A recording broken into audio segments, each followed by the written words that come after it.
It feels like we're all in this crazy race against AI, constantly trying to level up our IQ and our EQ. But what if that's the wrong race entirely? In this explainer, we're going to explore a totally different path, one that doesn't just help us keep up with AI, but makes us fundamentally, deeply irreplaceable. All right, let's just get right into it. The questions we're always asking are things like, can the algorithm think faster than me? Can it fake empathy well enough to replace a human? The whole assumption is that IQ and EQ are the only games in town. But what if that whole way of thinking is just setting us up for failure? So that leads us right into what our sources call the IQ and EQ trap. And it's exactly what it sounds like. This idea that we're so hyper-focused on competing in these two specific areas that we are completely missing the bigger picture. And really, this is the heart of the problem. It's like we're challenging a calculator to a math contest. We're trying to outthink or outfeel AI on its home turf, playing a game we are absolutely destined to lose. Technology was literally built for this stuff, for processing and pattern recognition. It's designed to win on this very specific yardstick.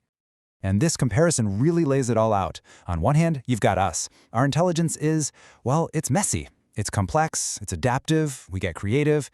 AI, on the other hand, is just brilliant at one thing, recognizing patterns in enormous piles of data and then simulating a response. They're just fundamentally different systems. Comparing them with the same metric doesn't really make sense. And hey, if you need any more proof that chasing IQ is a lost cause, just look at this number, 135. That's the estimated IQ of models like GPT-4o. That's not just smart, that's genius level. And you know that number is only going up. So yeah, trying to out-IQ an AI, it's a fool's errand. In the narrow game of cognitive skills, AI has already won. Okay, so what about EQ? Well, this quote really hits the nail on the head. AI's emotional intelligence is a simulation. It's an incredibly sophisticated performance, sure, but it's based on data, on mimicry. It isn't felt. It doesn't have real self-awareness. It has no lived experience, none of the messy, complicated reality of what it means to be human. It's just a really good actor. So, if IQ and EQ are a trap, where do we go from here? Well, this is where things get really interesting. The answer seems to lie in a form of intelligence that AI, well, it just can't touch, and that's our spiritual quotient, or SQ. Now, let's be super clear about this. When we talk about spiritual quotient, we are not talking about religion. This has nothing to do with dogma. Think of it as a kind of higher-order intelligence. It's our capacity for inner wisdom, our ability to find real meaning, to have ethical clarity, and to connect to something bigger than ourselves. It's our why. And this is probably the simplest, best way to understand its value. AI is an absolute master of the what and the how. What's the most efficient process? How can we optimize this task? It's brilliant at that. But SQ gives us the why. It provides the moral context, the purpose that guides all that action. It doesn't just find the fastest route, it helps us choose the right destination. And this isn't just some abstract idea. It shows up in very practical ways, especially for leaders. It all starts with authenticity, actually showing up as your true self. When you do that, you can connect with the real purpose, your why. From there, you can truly own your role and what you bring to the table. And that naturally leads to a spirit of service, of lifting others up. And the glue that holds it all together? Your values, making sure you stay on track. SQ is the engine that makes this whole thing run. Okay, so we've established we have this uniquely human intelligence. The next big question is, what do we do with it? And this isn't about protecting it from technology. It's actually the opposite. It's about integration. It's about synergy.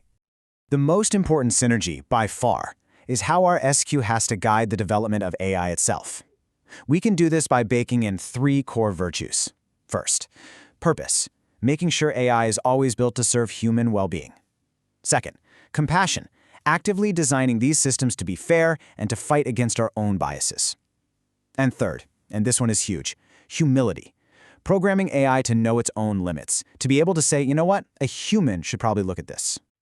But what's so fascinating is that this is a two-way street. AI can actually become a powerful tool to help us develop our SQ.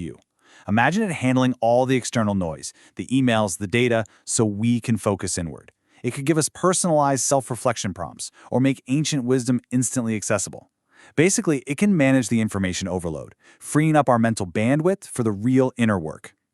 But, and this is a big but, there's a serious risk here. It's called cognitive debt. It's like a muscle, right? If we let algorithms do all of our heavy ethical lifting and deep thinking for us, our own capacity for wisdom starts to atrophy. We rack up this debt, and when a truly complex, truly human problem comes along, we might find our account is empty. Which brings us to our final and maybe the most important part of this whole discussion. What is it exactly that a high SQ leader brings to the table that is fundamentally and forever beyond the reach of any algorithm? This quote just nails it. This is the simulation gap. AI can simulate empathy, but it can't authentically experience love or heartbreak or wonder. Our spiritual intelligence is forged in the fire of real, messy, unpredictable human life. AI, no matter how sophisticated it gets, is, at the end of the day, just running on statistics. So as AI takes over more of the routine stuff, leaders with high SQ become the absolute premium. They make 4 contributions that just can't be outsourced. They provide inspiring leadership that helps people navigate change. They build meaningful connections and trust that an algorithm just can't fake. They drive meaningful innovation that's aimed at actual human flourishing, not just efficiency. And they provide that essential moral compass. And that moral compass relies on this one critical skill: spiritual discernment. Think of it like critical thinking, but supercharged with your core values.